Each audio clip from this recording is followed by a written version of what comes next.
नमस्कार दोस्तों, स्वागत है आपका अपने official YouTube channel target coaching classes पर। दोस्तों आज हम आपको वेन डायग्राम पर आधारित आपका सेकंड पार्ट बताने वाले हैं। दोस्तों वीडियो को एंड तक देखिएगा जिससे आपको ये अच्छे से पूर्णतः सब कुछ समझ में आ जाए। तो हम लोग सेकंड पार्ट स्टार्ट करते हैं। लिया है, देखिएगा आप लोग, गणित और अंग्रेजी की एक परीक्षा में 4000 विद्यार्थी सम्मिलित हुए, जिसमें 35% विद्यार्थी गणित में पास हुए, 28% विद्यार्थी अंग्रेजी में पास हुए, 12% विद्यार्थी दोनों में पास हुए। तो बताइए कितने प्रतिशत विद्यार्थी दोनों विषय में फेल हुए।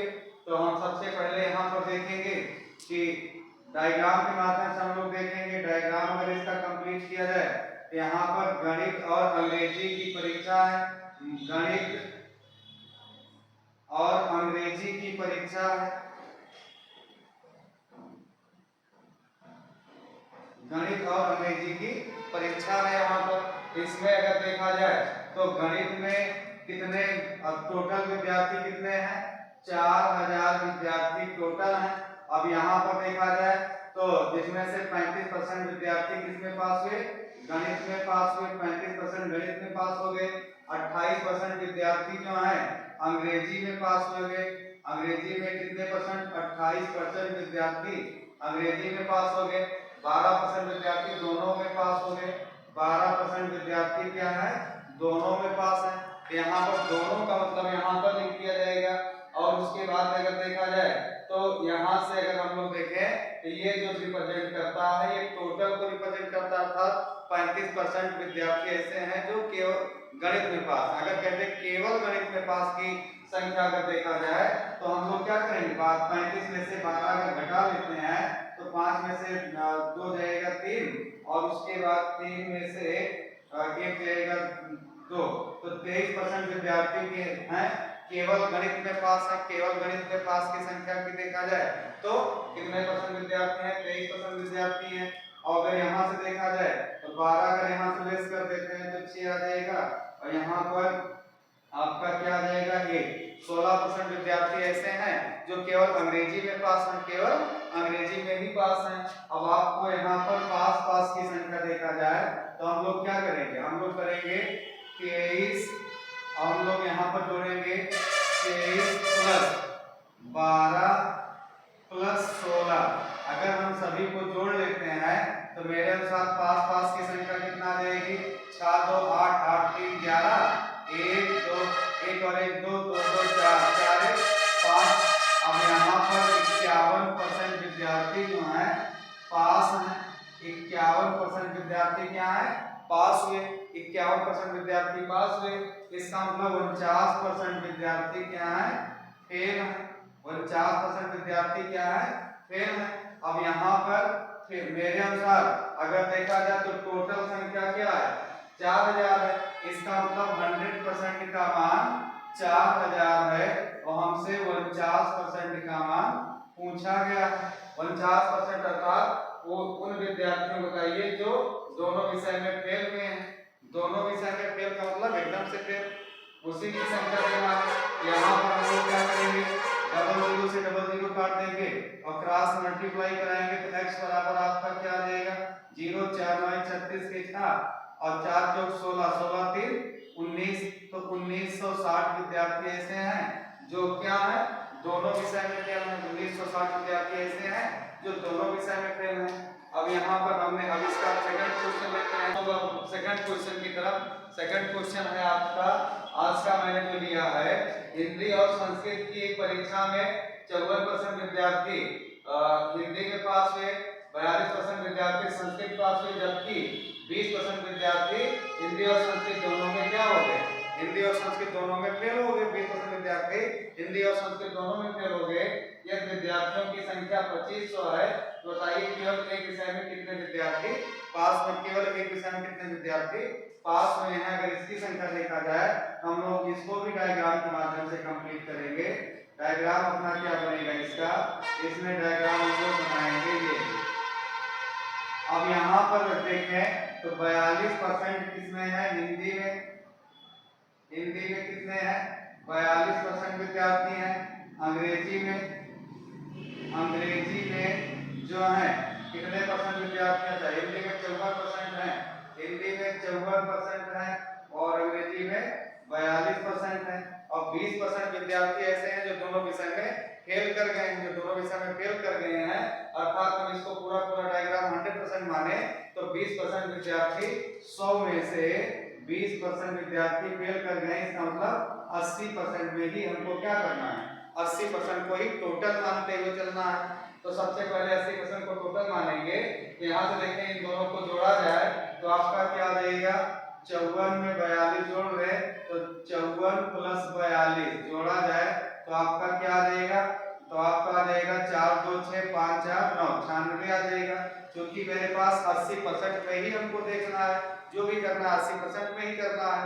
तो हम लोग क्या करेंगे, 80% में देखेंगे तो यहाँ पर 96 में से 80 जाएगा तो क्या आ जाएगा, कितना एक्स्ट्रा हुआ 16। इसका मतलब जो एक्स्ट्रा हुआ वही दोनों का हो जाएगा, जो एक्स्ट्रा होता है वही दोनों का हो जाता है, दोनों में वही हो जाता है। तो यहाँ से अगर हम लोग देखें तो यहाँ से शुद्ध रूप से केवल एक विषय में पास विद्यार्थियों की संख्या, तो 54 में से अगर हम लोग 16 घटा देंगे तो आपका क्या आ जाएगा, आपका 54 में से अगर 16 जाएगा क्या आ जाएगा, 54 में से 42 घटा लो, जो भी घटाना है घटा लिया जाए।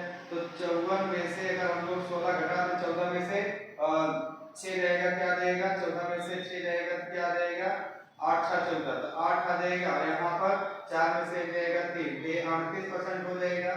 तो 38% लोग जो है केवल एक विषय में पास हैं, अर्थात हिंदी पास हैं। हिंदी में पास की संख्या क्या है, 38% है। अगर यहाँ से घटाएं तो यहाँ 42 में से 16 जाएगा, क्या जाएगा 4 में 12 में से 6 जाएगा 6 और 3 में से 1 जाएगा 2 आ जाएगा। 26% ऐसे हैं जो केवल अंग्रेजी में पास हैं। अब केवल अंग्रेजी में पास 26 है, केवल अंग्रेजी हिंदी में पास 38% है, 38% है। यहाँ से अगर देखा जाए तो केवल एक विषय में पास तो 38 और प्लस 16, 38 प्लस 26 हो जाएगा। 38 में 26 जोड़ लेंगे, 8 6 14 के 4 और 3 2 5 6, इसका मतलब 64% लोग ऐसे हैं जो केवल एक विषय में पास हुए हैं। तो इसी की संख्या हमको प्राप्त करना है, जबकि 100% का मान कितना दिया गया, 2500 दिया गया। 100% का मान क्या दिया गया, 2500। 00 00 काट देंगे, इन दोनों का मल्टीप्लाई कराएंगे तो x बराबर 25 चौका 100 के 0 हासिल आपका क्या आ जाएगा 10 आ जाएगा और 25 छक्का 150, 150 में 10 जोड़ देंगे तो 160 आ जाएगा। इसका मतलब यहाँ पर क्या हो जाएंगे, 1600 विद्यार्थी ऐसे हैं, 1600 विद्यार्थी ऐसे हैं जो केवल और केवल एक विषय में पास हैं। 1600 विद्यार्थी ऐसे हैं जो केवल एक विषय में पास हैं। चलिए चलते हैं नेक्स्ट क्वेश्चन पे। नेक्स्ट क्वेश्चन आज का है, देखिएगा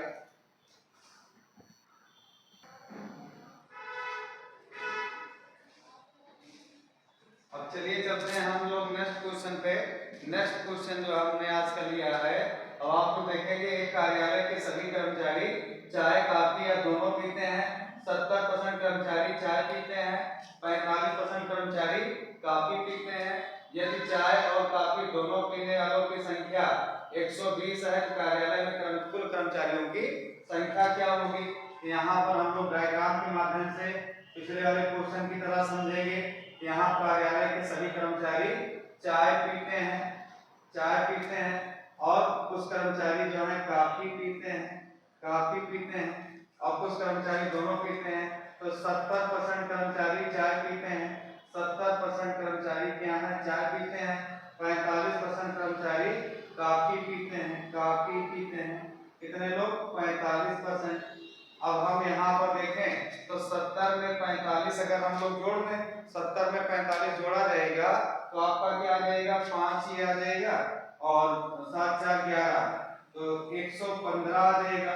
115 लोग में अब यहाँ पे हमको 100% से ज्यादा जाना नहीं है। इसका अर्थ जो एक्स्ट्रा हुआ वो दोनों वाला मान लिया जाएगा, जो एक्स्ट्रा हुआ वो दोनों वाला मान लिया जाएगा। इसका मतलब दोनों पीने वालों की संख्या क्या है, 15% है। दोनों पीने वालों की संख्या क्या है, 15%। मैं कहता हूँ 15% है तो क्वेश्चन क्या कहता है, दोनों पीने वालों की कुल संख्या 120 है। इसका मतलब 15% का मान क्या है, 120 है। यहाँ से कार्यालय में सभी कर्मचारियों की संख्या पूछा, अर्थात टोटल नंबर पूछा है।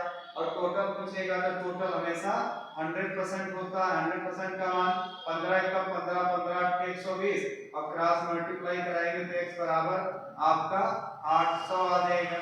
यहाँ पर कुल कर्मचारियों की संख्या कितना आ जाएगी? कुल कर्मचारियों की संख्या आपकी 800 आ जाएगी। कुल कर्मचारी कितने आ जाएंगे? 800 कर्मचारी कुल आ जाएंगे। अब चलिए चलते हैं नेक्स्ट क्वेश्चन पे।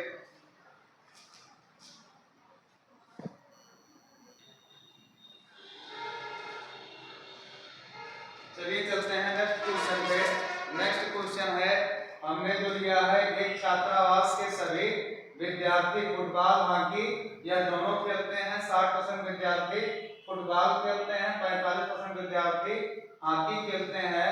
यदि फुटबॉल और हॉकी दोनों खेलने वालों की संख्या 40 और बताइए केवल फुटबॉल खेलने वालों की संख्या कितना है, ये आपको ज्ञात करना है। तो हम लोग डायग्राम के माध्यम से देखते हैं। डायग्राम के माध्यम से यदि देखा जाए तो यहाँ पर क्या हो जाएगा? डायग्राम के माध्यम से अगर हम लोग देखें तो आपका क्या आ जाएगा? 60% विद्यार्थी जो है फुटबॉल खेलते हैं, और 45% विद्यार्थी हॉकी खेलते हैं। 45% विद्यार्थी हॉकी खेलते हैं। 60 में यदि हम 45 जोड़ लें तो आपका क्या आ जाएगा? 105 आ जाएगा। 60 में यदि 45 जोड़ ले तो हमारा क्या आ जाएगा? 105 आ जाएगा। अर्थात हम इसको 100% से ज्यादा नहीं मान सकते हैं। जो एक्स्ट्रा हुआ वही आपका दोनों का हो जाता है। एक्स्ट्रा जो है दोनों का हो जाता है। तो ये आपका 5% जो है दोनों का आ जाएगा। 60 में से 5 जाएगा तो 55% आ जाएगा, और 45 में से 5 जाएगा तो 40% आ जाएगा। इसको जो हमसे पूछा गया उसका जवाब हमें देना है। यहाँ पर आपका क्या हो जाएगा? मेरे अनुसार अगर देखा जाए तो 5% दोनों वाले हैं। क्वेश्चन के अनुसार देखा जाए तो 40 हैं, तो 5% का मान 40 है। यहाँ पर पूछा गया कितने विद्यार्थी ऐसे हैं जो केवल फुटबॉल खेलते हैं। केवल और केवल फुटबॉल खेलने वालों की संख्या यहाँ पर क्या आ जाएगी? 45 का 55% आ जाएगी। तो 55% आ जाएगी। तो आपको 55% का मान ज्ञात करना है। 5 एकम 5 5 अठे 40 क्रॉस मल्टीप्लाई कराएंगे तो 8 पंचे 40 के 0 8 पंचे 40 4 44 आ जाएगा। यहाँ पर आपका फुटबॉल खेलने वालों की संख्या की बात करा जाए तो फुटबॉल खेलने वालों की संख्या क्या आ जाएगा? 440 है केवल फुटबॉल का। अगर नहीं पूछा गया होता केवल हॉकी का, यहाँ पे हम लोग क्या करते? 40% रख देते और 40% रख देते तब आंसर आ जाता। या मुझसे पूछा गया होता कुल विद्यार्थी कितने हैं, यहीं पे हम लोग क्या रख देते? 100 रख देते, क्योंकि कुल विद्यार्थी हमेशा 100% ही होते हैं। इस काम से यहाँ पे 100 हो जाएगा। चलिए चलते हैं नेक्स्ट क्वेश्चन पे। नेक्स्ट क्वेश्चन जो है उसका हमने लिया है।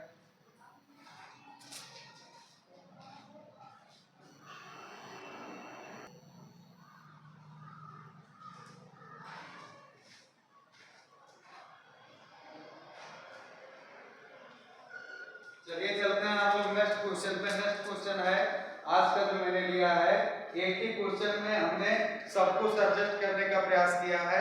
आप लोग देखिएगा क्वेश्चन को पूर्णतः देखिएगा जिससे आपको ये अच्छे से समझ में भी आ जाए। अब हम लोग इसका डायग्राम कंप्लीट करते हैं। डायग्राम बनाते हैं पहले, उसके बाद इसका सॉल्यूशन लेंगे। अब आप लोग यहाँ पर देखिएगा, इसका डायग्राम पहले हम लोग कंप्लीट करते हैं। एक विद्यालय में 1000 विद्यार्थी भौतिकी, रसायन और गणित की परीक्षाओं में सम्मिलित हुए। 400 विद्यार्थी भौतिकी में पास हुए, 300 विद्यार्थी रसायन में पास हुए और 250 विद्यार्थी गणित में पास हुए और 150 विद्यार्थी भौतिकी और रसायन में पास हुए। 100 विद्यार्थी रसायन और गणित दोनों में पास हुए। 120 विद्यार्थी गणित और भौतिकी में पास हुए। 40 विद्यार्थी तीनों में पीसीएम को मतलब फिजिक्स, केमिस्ट्री और मैथ तीनों में पास हुए। तो कितने विद्यार्थी तीनों में फेल हुए? पहले हम लोग डायग्राम कंप्लीट कर लेते हैं। इसका डायग्राम बना लेते हैं तीनों वाली कंडीशन का। अब हम लोग क्या करेंगे? तीनों कंडीशन का देखेंगे। तीनों कंडीशन का अगर हम लोग देखें यहाँ पर क्या हो जाएगा? एक तो मान लीजिए गणित का है, ये आपका गणित का है। ये आपका क्या हो जाएगा? ये आपका भौतिकी का हो जाएगा, भौतिकी।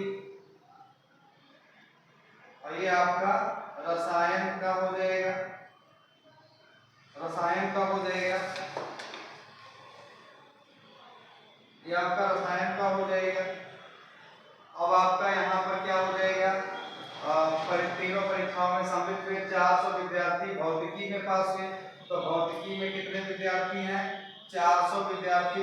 में पास हुए। और उसके बाद देखा जाए तो यहाँ पर क्या है 300 विद्यार्थी रसायन में पास हुए। रसायन में कितने विद्यार्थी 300 विद्यार्थी रसायन में पास हुए। और गणित में पास होने वालों की संख्या की बात किया जाए 250 विद्यार्थी गणित में पास हुए। 250 विद्यार्थी जो हैं गणित में पास हो गए। अब यहाँ पर 150 विद्यार्थी भौतिकी और रसायन दोनों में पास हुए। भौतिकी और रसायन को रिप्रेजेंट कौन करेगा, इतना एरिया भौतिकी और रसायन को रिप्रेजेंट करेगा। तो कितने विद्यार्थी 150 विद्यार्थी भौतिकी और रसायन दोनों में पास हुए। और उसके बाद देखा जाए 100 विद्यार्थी रसायन और गणित में पास हुए। रसायन और गणित में रसायन और गणित का इतना एरिया रसायन और गणित को लिया जाएगा। तो 100 विद्यार्थी जो है रसायन और गणित दोनों में पास हुए। और उसके बाद देखा जाए तो यहाँ पर 120 विद्यार्थी गणित और भौतिकी दोनों में पास हुए। गणित और भौतिकी दोनों में पास हुए। तो यहाँ पर थोड़ा सा गलत हो रहा है। यहाँ पर देखा जाए तो आपका 250 विद्यार्थी गणित में पास हुए। 150 विद्यार्थी भौतिकी और रसायन में पास हुए। अच्छा 150 यहाँ से रहेगा। 150 विद्यार्थी भौतिकी और रसायन में पास हुए। और यहाँ पर आपका 100 विद्यार्थी गणित और रसायन में पास हुए, ये भी है। और 120 विद्यार्थी जो हैं गणित और भौतिकी में पास हुए। 120 विद्यार्थी गणित और भौतिकी में पास हुए। 40 विद्यार्थी जो हैं तीनों में पास हुए। 40 विद्यार्थी क्या हैं तीनों में पास हुए। यहाँ पर आपका क्या आ जाएगा 40 आ जाएगा। अब हम लोग यहाँ पर देखेंगे तो 100 विद्यार्थी जो हैं रसायन और गणित में पास हुए हैं। तो 100 में से 40 जाएगा तो ये एरिया कितने एरिया का मान 60 आ जाएगा। अब यहाँ पे 120 में से 40 जाएगा तो यहाँ पर 80 आ जाएगा। इसमें एरिया का मान क्या आ जाएगा 80 आ जाएगा। यहाँ पर 150 में से 40 जाएगा तो आपका 110 आ जाएगा। अगर हम लोग यहाँ पर देखें शुद्ध रूप से केवल गणित में पास की संख्या देखें तो यहाँ पर जोड़े 6 4 10 100 आ जाएगा। 100 में 80 जोड़ देंगे 180। तो 250 में से अगर 180 जाएगा तो आपका क्या आ जाएगा 180। अगर हम लोग लेस कर देते हैं 0 और 15 में से 8 जाएगा 7 आ जाएगा। यहाँ पे 70 आ जाएगा। तो 70 विद्यार्थी ऐसे हैं जो केवल 70 का आएगा 170 आ जाएगा। क्योंकि यहाँ पे 2 में से 1 जाएगा नहीं, हासिल भी गया है, इसका अंश नहीं जाएगा। यहाँ पर 70 भी आ जाएगा। 70 विद्यार्थी ऐसे हैं जो केवल गणित में क्या है केवल गणित में पास है।